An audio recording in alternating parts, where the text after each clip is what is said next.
देखिए, मैं आज आपको ये बताना चाहता हूँ कि प्रभु यीशु के चेले बनने के लिए या उसके शिष्य बनने के लिए शर्त क्या होती है। भाषणबाजी, बाइबल नॉलेज, चर्च बनाना, बाइबल स्कूल बनाना, गीत गाना, गीत लिखना, ये सब इससे कोई प्रभु यीशु का चेला नहीं बनता है। ये हमारे शारीरिक शक्ति से भी होता रहता है। प्रभु यीशु ने बताया कि उसके शिष्य बनने की शर्तें क्या है, हमें कुछ बातों से मिलता है। लूका 9 में 61 में एक आदमी प्रभु यीशु के पास आता है और कहता है कि प्रभु, हम आपके पीछे चलना चाहते हैं। प्रभु यीशु कहते हैं कि वो ये भी कहता है कि मैं अपने घर वालों से विदा लेकर आऊंगा। तो घर वालों से विदा लेकर आने के मतलब क्या है कि वो वापस घर से भी रिश्ता, दुनिया से भी रिश्ता, अपने पुराने जीवन से रिश्ता करना चाहता है। प्रभु यीशु कहते हैं कि जो हल के ऊपर अपना हाथ रखकर पीछे देखता है वो मेरे लायक नहीं है। मतलब मुड़कर देखकर पुरानी जिंदगी की तरफ भी जुड़े रहने से मेरा चेला कोई नहीं बन सकता है।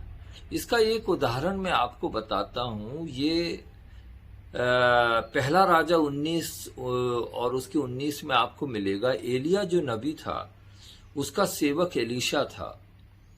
एलिया स्वर्ग पर उठा लिया जाने वाला था और उसके पहले प्रभु ने बोले एलीशा तुम्हारा जगह लेगा। तो एलीशा के पास जाता है, उसके ऊपर अपना कपड़ा डालता है। तब एलीशा ने क्या किया? वो किसान था एलीशा, वो खेत को जोत रहा था, खोद रहा था। उसने क्या किया? उसने अपना बैल को, उसके पास 12 जोड़ी बैल भी थे, लेकिन एक जोड़ी बैल को लेकर उसको बलि किया। उसके मांस को पकाया। अब किससे पकाया? अपने सारे औजार जो हल थे उसके, वो खेती के सामान सबको लेकर उसने जला दिया और उससे उसने पकाया, खाना पकाया और सब लोगों को बांट दिया और सबको छोड़कर एलीशा के पीछे चला गया। ये शर्त है। और हमें ये जानना है कि वहां पे लिखा है कि उसने कमर बांधकर एलिया के पीछे चला गया। आज की तारीख में प्रभु यीशु ने बताया कमर बांधने का मतलब है क्रूस उठाना, तैयारी के साथ।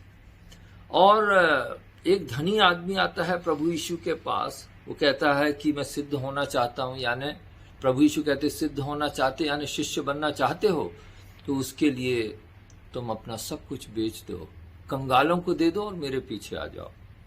क्योंकि जिसके पर तुम्हारा धन जहां है वहां तुम्हारा मन होगा। तुम मेरे पीछे नहीं आ सकते, यही उसका मतलब है। पतरस बोलता है लूका 18 में कि हे प्रभु, हमने तो सब कुछ, घर बार सब कुछ छोड़कर तुम्हारे पीछे आ गए। तो ये एक प्रिंसिपल है, सिद्धांत है प्रभु यीशु के चेले बनने का कि दुनिया की चीजों को छोड़कर, उनके लालच को छोड़कर हमें उसके पीछे चलना पड़ेगा।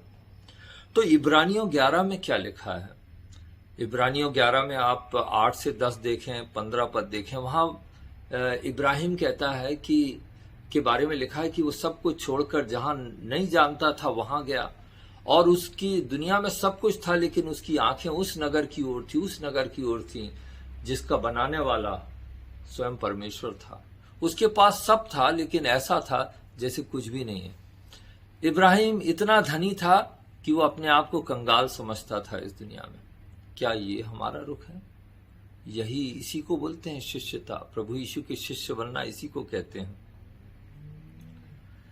वहां लिखा है 15 पद में, इब्रानियों 15 में, कि यदि वो इस दुनिया की सुधि रखते तो वो परमेश्वर के पीछे ना चलकर लौट आते।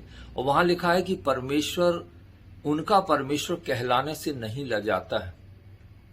कहीं आपके जीवन से परमेश्वर लजाता तो नहीं? शिष्य है ना आप।